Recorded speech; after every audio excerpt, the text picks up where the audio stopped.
Bonbons, des gâteaux. oui, des gâteaux. Ces deux femmes ne se sont pas vues pendant 35 ans, ignorant tout l'une de l'autre. Alors maintenant qu'elles se sont retrouvées, elles n'ont qu'une envie, partager.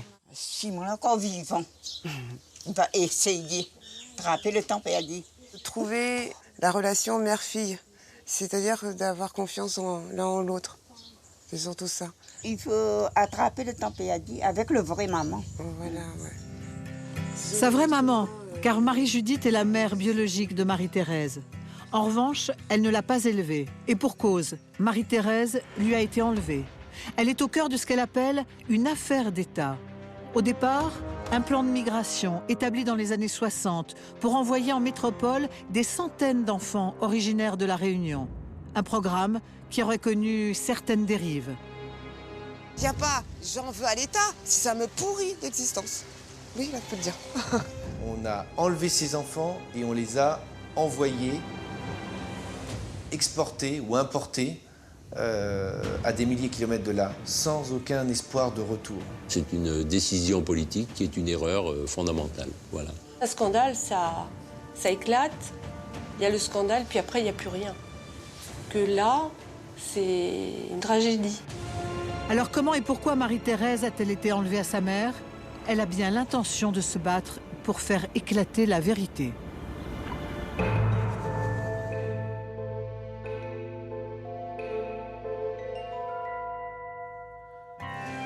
L'histoire de Marie-Thérèse, c'est celle d'une petite fille de 4 ans, originaire de La Réunion, adoptée en métropole en 1967 par un couple installé au Mans. À l'époque, Ginette est sans profession, Jean-Marie est cheminot. Ils rêvent d'une famille nombreuse, mais ne peuvent pas avoir d'enfants.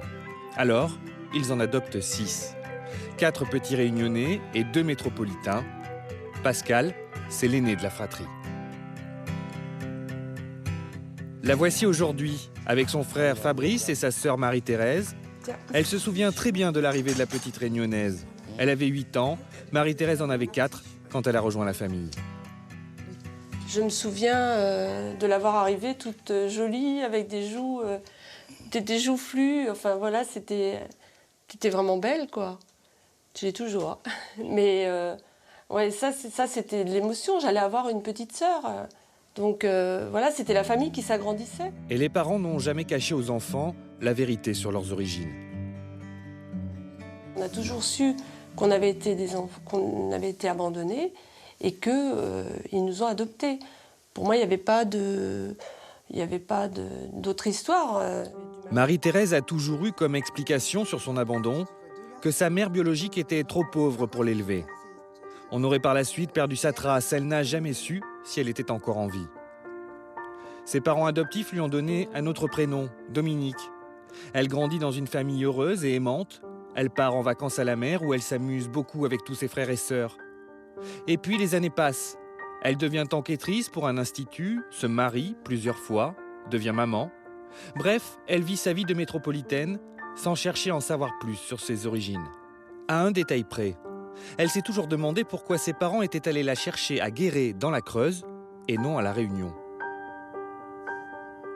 Il y avait encore cette histoire de la Creuse. Pourquoi la Creuse? Pourquoi la Creuse? Pourquoi ce passage dans la Creuse? Alors, en 1993, l'année de ses 30 ans, elle décide de se rendre à Guéret. Elle veut comprendre d'où elle vient. Elle fait une dizaine de demandes à la DAS et finit par obtenir le droit de consulter son dossier d'adoption directement sur place. Je suis Madame Fournier, directrice au service. Madame Fouché. Enchantée de vous sortir votre dossier. Je suis allée le chercher aux archives. Dans son dossier, elle va découvrir pour la première fois son prénom de naissance, Marie-Thérèse. Elle apprend que sa mère biologique s'appelle Marie-Judith et qu'apparemment, elle l'a confiée aux services sociaux de La Réunion quand elle avait 6 semaines. Et ça a été tapé à la possession. Enfin, ça a été fait. Ce n'est qu'au bout d'1 an qu'elle est déclarée abandonnée, car les services sociaux affirment avoir perdu la trace de sa mère. Mais à aucun moment, il n'est fait mention qu'elle ait souhaité l'abandonner. Aucun document signé de sa main. Dans le dossier, il n'y a aucun élément qui dit qu'elle abandonne. Aucun élément. Donc voilà, ça c'est une question, mais c'est justement une enquête à approfondir. Alors Marie-Thérèse est prise d'un doute. Et si sa mère n'avait pas vraiment voulu se séparer d'elle? De retour au Mans, elle fait des recherches et finit par retrouver la trace d'une Marie-Judith Gaspe dans un petit village de La Réunion. Leur premier contact sera téléphonique. La première fois que j'ai eu ma mère au téléphone, elle n'arrêtait pas de répéter au moins pendant 20 minutes, une demi-heure. Je suis la maman, maman, je suis la maman de Marie-Thérèse, je suis la maman de Marie-Thérèse, avec l'accent créole. Et puis, c'est trop mignon, comme une femme très joyeuse, très contente. Les deux femmes commencent par s'échanger des photos. Voici la première que Marie-Thérèse reçoit de sa mère. À des milliers de kilomètres de là, dans sa case en tôle, Marie-Judith, qui avait perdu un bébé dans les années 60, découvre la belle jeune femme qui est devenue sa fille. Pour la première fois, quand on a envoyé sa photo, oui, très content, en pleurant, gros pleurant comme on a vu. Je suis étonnée, waouh. Parce que c'est pas moi pour piquer depuis l'année. Hein. Je me trouve belle, grande, dame. Avec ces échanges de photos, Marie-Thérèse découvre aussi qu'elle a un petit frère, Julius, qui vit toujours sur l'île. C'est lui qui l'aide à communiquer avec sa mère. Elle ne parle que le créole. Au Mans, la jeune femme est totalement bouleversée par ses premiers contacts. Raccrochée à ses racines, celle qu'on appelle Dominique depuis son adoption, décide de reprendre son ancien prénom, Marie-Thérèse. Bien sûr, elle souhaite rencontrer sa mère, mais elle va repousser l'échéance pendant 5 années. J'ai tout fait pour avoir des problèmes financiers, famille, pour reculer cet instant. Il y a une peur qui s'engage, une peur de moi, une peur de ma mère, quoi. Parce que le terme abandonné revenait. C'était tout juste dans ma tête, à la dernière minute, ma mère va me jeter, quoi. Alors, en 1999, c'est Marie-Claire, son amie de toujours, qui va la convaincre de faire le grand voyage. Moi, je lui ai proposé, bien évidemment, à un moment donné, de dire « Bon, écoute, maintenant, voilà, tu as retrouvé ta maman. Ce serait peut-être bien de franchir le pas et puis d'y aller, quoi. » Bien sûr qu'elle était angoissée. Marie-Claire lui offre le billet d'avion pour l'île de la Réunion. Ce sera le voyage de sa vie. De ses retrouvailles à l'aéroport de Saint-Denis, il reste une photo. Deux femmes un peu gênées, une mère et sa fille qui ne se sont jamais vues. Il y avait une femme qui n'arrêtait pas de rire, Je suis allée vers cette femme qui n'arrêtait pas de rire et elle m'a fait rire et on s'est embrassés. C'est plutôt bizarre, hein, des retrouvailles comme ça, que des éclats de rire, On pouvait même plus parler, quoi. Par contre, c'était les rires nerveux, comme dirait maman. C'est les rires nerveux, quoi. Où on peut plus parler et on se touche À chaque fois qu'elle revient sur l'île, Marie-Thérèse découvre le paysage de son enfance dont elle n'a aucun souvenir. Et puis cette langue maternelle qu'elle ne comprend pas, le créole. Tout cet environnement lui est étranger. C'est pourtant l'île où elle est née. Voici la demeure de sa mère, cette maison en tôle où elle aurait dû grandir. Alors, pour faire un rougail, il faut couper les tomates. Quand elles se retrouvent encore aujourd'hui, les deux femmes ne se parlent pas beaucoup. Elles se contentent de partager des moments simples, faire la cuisine, s'occuper de la maison. Elles confrontent leurs deux cultures. Comme ça va aller. Mais la première fois qu'elle est venue, Marie-Thérèse a voulu savoir pourquoi elle avait été séparée de sa mère. Et Marie-Judith lui a tout raconté. Elle avait 28 ans quand Marie-Thérèse est née. C'était en janvier 1963. La tête est moins un mois. Rien que moi, c'est bizarre. Là, moi, pas occupé de ça. Moi, pas occupé de baptiste. Le jour de son baptême, à l'église, Marie-Judith fait la connaissance d'un groupe de religieuses. Elle lui propose de garder son bébé quelque temps. À l'époque, elle élève seule sa fille. Le père de Marie-Thérèse n'avait pas reconnu l'enfant. Tu es un malade plutôt faible. Je comprends plus l'idée. Il est après la parole, il est à la fin. Et elle est laissée à parents, ben elle a dit, moi, je peux aller travailler les enfants. Quelques mois plus tard, Marie-Judith s'est refait une santé et a retrouvé du travail. Alors elle se sent prête pour récupérer sa fille, mais il est déjà trop tard. Voilà, après on courage que moi, ici, la maison, la maison. Et la maison, la maison, il y a ma caillade dans le pied. Voilà. Mais là, le bras, le fait qu'il est. À l'époque, Marie-Judith est pauvre et illettrée. Elle n'a pas les moyens de se battre. Alors elle se plie à cette décision de l'administration, comme beaucoup de parents. L'enfant est emmené dans un orphelinat de Saint-Denis tenu par des sœurs. Elle y reste jusqu'à l'âge de 3 ans, où elle est déclarée adoptable. En avril 1966, elle est envoyée en métropole avec un aller simple. Marie-Thérèse réalise donc que sa mère n'a pas vraiment voulu l'abandonner, et elle ne serait pas la seule. Sur l'île, elle rencontre Jean-Jacques Martial. Il a vécu un peu la même situation. La différence, c'est que lui se souvient très bien de son départ de La Réunion. Il se rappelle ce jour où les services sociaux sont venus convaincre son père de l'abandonner.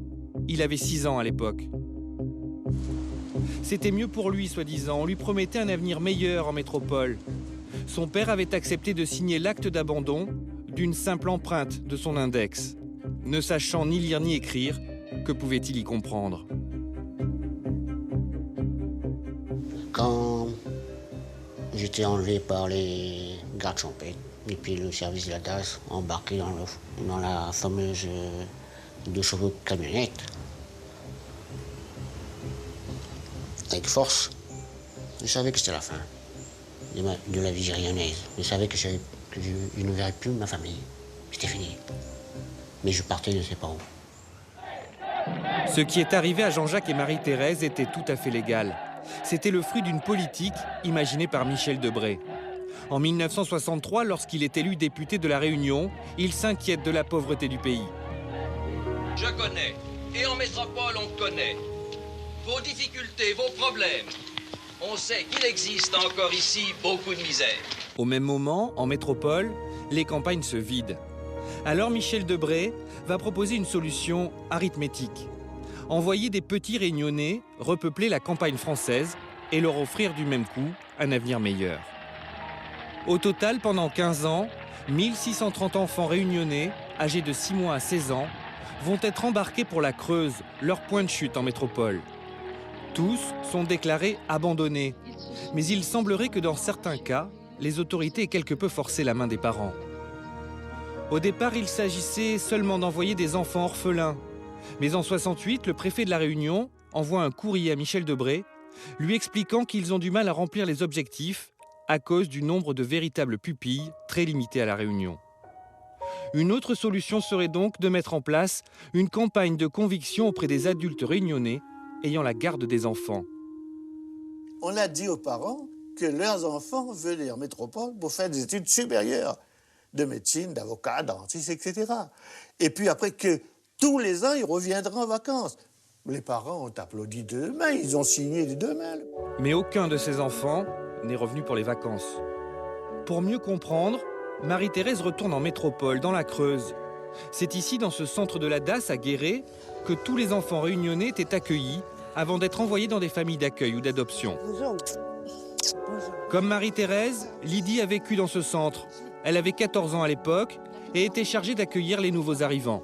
Non, je n'ai pas de souvenir de... Lydie se souvient d'avoir vu arriver des enfants toujours plus nombreux. Durant la seule année 66, 200 réunionnais furent transférés, 3 convois organisés. Les escaliers. Au foyer, il y avait au moins une cinquantaine de personnes. Alors quand les 50 autres sont arrivés, là on ne pouvait pas. Hein. On ne pouvait pas, il n'y avait plus de place, il n'y avait même pas assez à manger. Dans ce centre, les enfants pouvaient rester plusieurs années en attendant de trouver une famille d'accueil. Ici, c'est là où il y avait quand ils faisaient leurs réunions. Ce qui est scandaleux, c'est de nous avoir arrachés comme ça. Et ce qui est scandaleux, c'est de ne pas pouvoir avoir une lettre de nos parents. D'avoir dit, au moins on a une maman qui pense à nous. Quand il n'y avait rien. Il n'y avait rien. Il n'y avait rien du tout. Après la visite du foyer, Marie-Thérèse et Lydie vont retrouver d'autres réunionnais dans une ferme à Guéret. Eux aussi ont été envoyés dans la Creuse, mais à la différence de Marie-Thérèse, ils avaient 12 ans et sont restés vivre ici. l'adaptation a été très dure. Ils ont été directement placés dans des familles de paysans. Le contraste avec la Réunion a été brutal. Dès qu'on a vu les premiers flocons de neige tomber au mois d'octobre, et là on a dit, ça y est, c'est du coton. Là on ne savait pas ce que c'était, et puis on était pieds nus. On était pieds nus, on portait des chaussures, on supportait pas les chaussures. Mais pire que la neige, il y avait les conditions de vie. Les familles d'accueil étaient rémunérées pour s'occuper des petits réunionnais. Mais leur priorité n'était pas de les envoyer à l'école, ils les faisaient travailler à la ferme. À la ferme, on faisait tout. On levait le matin à 4h, et puis on faisait... Jusqu'à le soir, demain, à 10h, on est encore au boulot. Il faut donner à manger les vaches, tout le truc qu'il y avait à faire, quoi. Donc les gens venaient chercher des gamins, parce que ça leur faisait... à l'époque, ça payait beaucoup. Ça payait beaucoup. Donc les gens prenaient des gamins, 1, 2, 3, tant qu'ils pouvaient. On travaillait à forcer, parce qu'on travaillait tout le temps. Le dimanche, on n'arrêtait pas. On travaillait le dimanche, le samedi, toutes les semaines, on travaillait. J'ai dit, qu'est-ce que c'est que ce... C'est un truc bizarre, c'est tout. Hein. Parmi tous ces enfants déplacés, un quart aurait fini clochard ou interné en hôpital psychiatrique, malade d'un déracinement qu'il n'avait pas choisi. Ça fait beaucoup de dégâts à côté. Parce qu'il y a des enfants, là, nous, on travaille, mais il y en a d'autres, il faut penser qu'ils sont dans des hôpitaux psychiatriques. Il y en a qui sont suicidés. Il y en a, on a enterré un au mois de juin. Sur ces dérives, aucun ministère n'a souhaité nous répondre. La justice a déjà classé l'affaire, estimant qu'il y avait prescription. Alors aujourd'hui, seuls les historiens acceptent de s'exprimer sur cet épisode peu connu de notre histoire contemporaine. Vous êtes historien, vous avez fait des recherches extrêmement poussées sur l'exil organisé de ces enfants. Est-ce que vous diriez qu'on a fait pression pour obtenir la signature des parents? Oui, je pense. De quelle façon? Par exemple, on faisait signer des procès-verbaux d'abandon à des mères illettrées qui n'avaient pas compris qu'elles abandonnaient des enfants. Elles pensaient, par exemple, les confier le temps que leur situation familiale ou économique se rétablisse. Et puis, quand elles revenaient 6 mois plus tard, on leur disait « Mais madame, vous avez abandonné votre enfant ?» Et elles comprenaient, mais trop tard. Et ce malentendu est tragique, elles comprenaient trop tard qu'elles avaient en effet signé un abandon. Mais dans ces cas-là, il n'y avait en aucun cas un consentement éclairé. L'argument essentiel, c'était souvent de faire valoir à ses parents que leurs enfants feraient des études en métropole. Est-ce que les promesses ont été tenues? C'est vrai qu'il y avait des assistantes sociales qui venaient au domicile des parents en disant signez, autorisez-nous à envoyer votre enfant en métropole, il fera des études, il deviendra un monsieur, il deviendra avocat ou médecin. Bon, ça, c'était des promesses fantaisistes et je crois qu'elles n'ont pas été tenues, en tout cas vraiment à la marge. Il y a des enfants qui ont eu une formation, qui ont fait une scolarité en demi-teinte, mais enfin, ils n'ont pas été maltraités. Et puis, il y a des enfants qui ont vraiment servi de main-d'œuvre esclave dans des fermes de la Creuse ou auprès d'artisans dans le Tarn, par exemple. Et là, il y a eu des drames humains de telle sorte que des enfants ont été véritablement brisés. Dans quelle proportion, vous diriez ? Je dirais que les cas les plus graves, ce que j'appellerais la catastrophe humaine qu'a représenté cette migration, je dirais qu'on est à 15, 20, 25%. Marie-Thérèse parle clairement de scandale d'État. Vous acceptez ce jugement ? Scandale d'État, je ne sais pas. En revanche, ce qui est sûr, c'est qu'il y a une mauvaise conscience générale, et en particulier dans les plus hautes instances de l'État. Donc, en un sens, il y a une forme de secret d'État qui a été maintenue. Marie-Thérèse aimerait bien que les responsabilités soient établies, car même si elle a eu une enfance heureuse, eh bien, la découverte de sa véritable histoire a de très lourdes conséquences sur sa vie de tous les jours. Célibataire, loin de ses enfants, Marie-Thérèse navigue entre deux rives, entre ses deux prénoms, entre ces deux familles, entre la Réunion et la métropole. Avoir découvert son histoire lui coûte cher, comme cela coûte cher à toute sa famille adoptive. Marie-Thérèse et sa sœur Pascale s'adorent, mais elles ont du mal à parler de cette nouvelle vie. Surtout quand il s'agit de Ginette, leur mère adoptive. Elle n'a pas souhaité nous rencontrer, elle ne parle plus à Marie-Thérèse depuis 10 ans. Maman, ça l'a beaucoup perturbée. Ça l'a beaucoup perturbée parce qu'elle a eu l'impression qu'on l'avait un peu accusée d'avoir volé des enfants, quoi. Ouais, elle vit mal cette situation. Dominique la vit mal pour d'autres raisons. Et j'imagine toutes les femmes qui ont adopté des enfants, le jour où elles découvrent que leur enfant n'a pas été abandonné, mais que leur enfant est arraché, enlevé c'est insupportable, insurmontable. Cette révélation a déchiré toute la famille. Mais elle a surtout gravement perturbé Marie-Thérèse.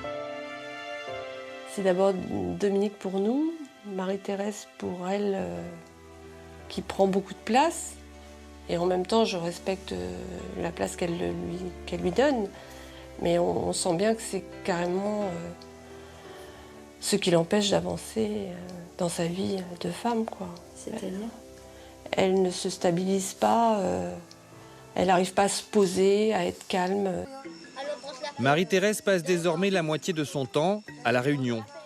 Mais tout est compliqué. D'un côté, elle est fâchée avec sa mère adoptive, de l'autre, elle sent bien qu'un fossé s'est creusé avec sa mère biologique. Alors, à 49 ans, elle tente surtout d'apprivoiser cette culture créole dont elle a été privée. Ce soir-là, elle prend une petite leçon de maloya, une danse traditionnelle interdite pendant des années par l'administration française. Tout un symbole. Marie-Nodé, c'est ça? C'est les petites qui vous apprennent à danser. Non, à part la borée sartoise et la borée bretonne. Non, et surtout qu'elle m'apprenne le créole, c'est surtout ça. Alors, le créole, elle me faut une bonne formation pour le créole. Je ne comprends pas bien le créole. Finalement, elle est métro ou elle est créole alors, votre fille? Je ne connais pas. Il est métro, il est créole, que ça, il ne connaît même pas. Au bout de quelques semaines passées dans sa deuxième famille, Marie-Thérèse doit repartir en métropole. On va faire un bisou. De toute façon, je vais faire un bisou. De toute façon, j'envoie des... je téléphone le soir. De toute façon, je téléphonerai le soir. Bon voyage, la prochaine. Aujourd'hui, c'est à Paris qu'elle travaille, qu'elle mène son combat contre l'administration, qu'elle écrit un livre aussi, pour que les séquelles de son déracinement soient enfin reconnues.